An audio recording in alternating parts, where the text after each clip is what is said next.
Hello and welcome back to the Developing AF Data References video tutorial series. In this video we are going to discuss data reference configuration and how you can create a configurable data reference. First of all, how can we configure a data reference? We can make use of the configString property. This is a property of AF data reference which you can override in your implementation. For instance, if you look at the PyPoint data reference that ships with PyAF, you see that it also makes use of that config string to store the configuration you make in the configuration screen. And as you can see, it includes in this case a path, a key value pair read only is false, and a key value pair point type is float 64. And this is all stored in the config string property. And we're going to see how we can make use of that config string property and what options we have. So config strings are really bound to a specific data reference occurrence. So if you have an AF attribute and you have a data reference, or your custom data reference tied to that AF attribute, the config string is specific to that particular attribute. But it can also be specific to a template. If you make use of attribute templates, you can also configure your config string there, and then it's bound to that specific template. One important thing to know is that there was a content limit. If you're using any AF version before AF24, there's a 3500 character limit.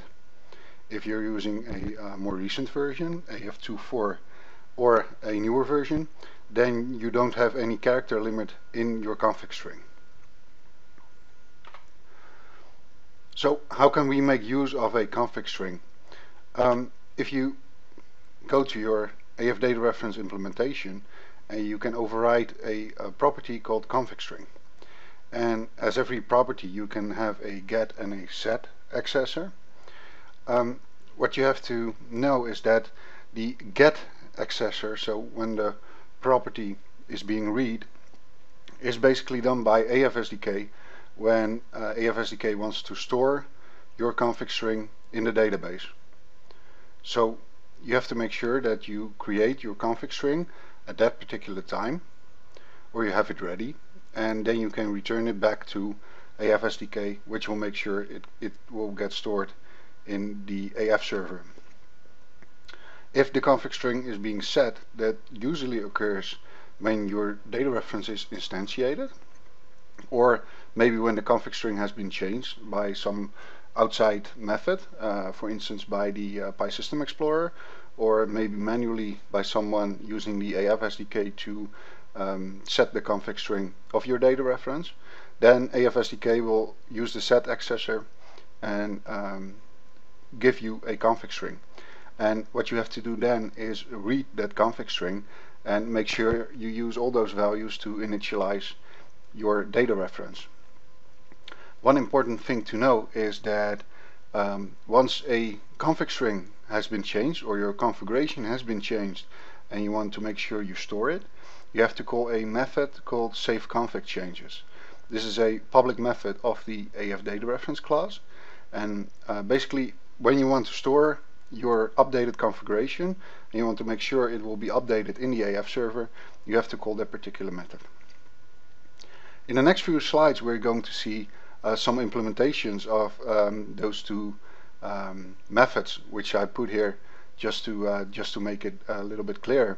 So we're going to see some implementations of how you can create that config string, so how you can store that information, but also how you can read the config string once your data reference will be initialized and AF will pass you that config string. So please keep this in mind as we go to the next slides.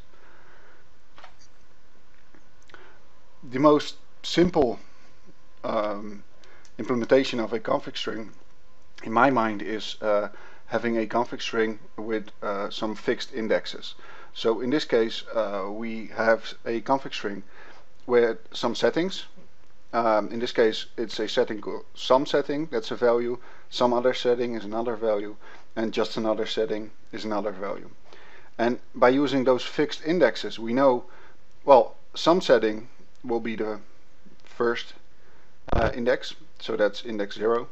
Some other setting will be the second index, so that's index 1. And just another setting, the last one, will be index number 3. So this is really simple, having a string, having 3 values there.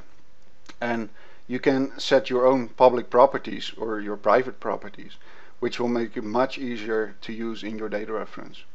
So once, in this case, read config_string has been called, that's basically when AF sets the value. So when AF sets the config_string, read config_string, in this case, in our implementation, if you recall the last slide, will be called, and we set our internal settings to make sure we have the right configuration.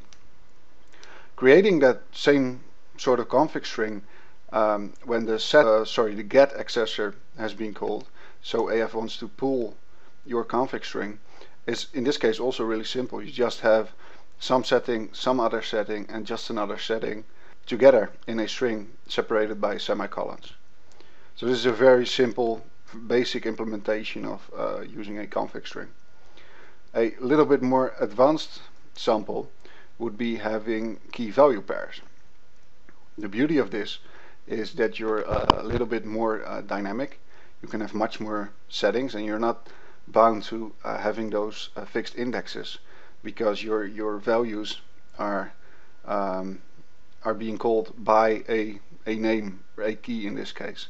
So if we look at when we want to read the config_string, so that's when AF calls the set accessor, we just take that config_string, we split it up in semicolons, so we leave with a list of key value pairs separated by the equal sign, and then we can simply loop through all those key value pairs and, for instance, store them in a dictionary, in this case called settings.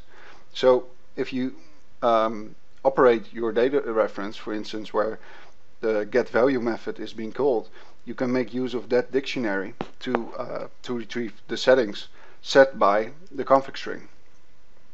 And there's a very short implementation for all this code below as an example, but it's a little bit more difficult to read, but it's just to let you know that can be really quickly done, really simply be done, just by using some link.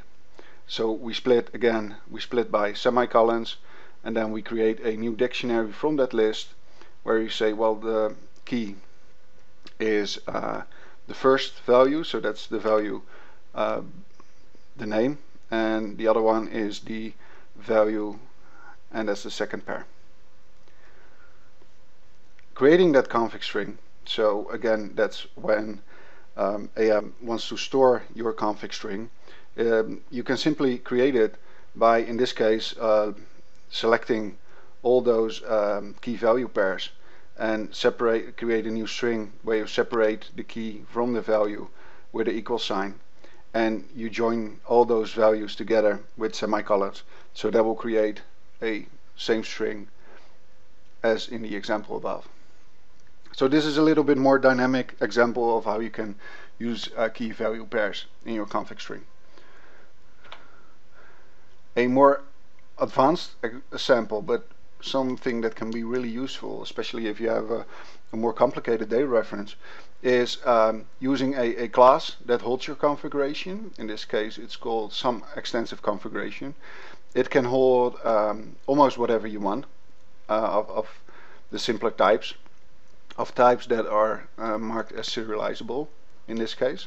So in this case, for instance, we have a configuration that has a name, that has a list of attribute paths, that has a dictionary with some sort of information, has other integer, has another boolean, and you can make it almost as complex as you want by using something called serialization. So you basically, in this case, persist an object structure or an object graph to a string. You can store that particular string in the config_string. That will get stored in AF, and once you want to use it, you deserialize it, so you make that object again, and you can just call it from code. So in this case, reading the config_string, so that's when AF sets our config_string, we just create a new data config serializer. It could be familiar to you if you're using WCF, and we just read the text in the config string, and we create that new object that's called, in this case, configuration, which is of type some extensive configuration. Almost the same principle applies to creating that config string. So that's when AF wants to store your config string. Basically, we create again the serializer. We create a string writer and an XML writer, and we write that particular object, in this case the configuration object, to a XML writer or to a string. And we use the string writer to string method to return that string, and that string will get stored in AF in this case.